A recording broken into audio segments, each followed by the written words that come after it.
तर नमस्कार मित्रांनो, हायवेला बसून असं चटणी चपाती खायची ही मजाच वेगळी हो.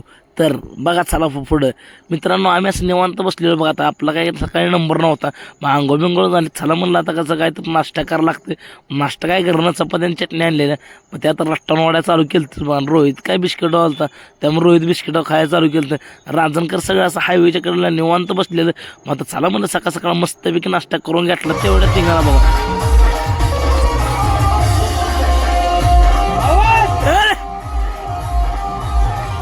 साईडला एक तळ होतं बघा. मग तिथं बघा रांजणकर खोटं तळ आहे काय बी असू दे, जिथं तिथं सगळं रांजणकर दिसणार तुम्हाला सांगतो. शेंगणापूरपर्यंत जास्त ह्या गाड्या बघा बोट आहेत तिघाची काय कार लागले बघा. काय नाही काय माघारी येई नाही तर. आणि एवढं पब्लिक थांबले बघा वाट बघा सगळेजण. ए माहिती मित्रांनो, रांजणकरांची हवा बघा. ह्यांना कुठं त्यामुळे कुठं नेऊ वाटत नाही बघा. काय येणं बोकायचं बघा. गडी काय करायला मला काय कळ आहे का. बोट आहे तिघाशी चालले तर किती जण बघा. ही बघा कसा शांतपणे बसणार. ह्याला माहिती आहे आपल्याला कोण येतच नाही, त्यामुळे गाडी निवांत बसत आहे. ही बघा गाडी. तर कसा आहे रांजणकरचा धिंगाणा मित्रांनो. आजचा व्हिडिओ असतो लाईक शेअर भावनो. जाताना तेवढं फॉलो बटन दाबाय त्याला विसरणार नाही बघा.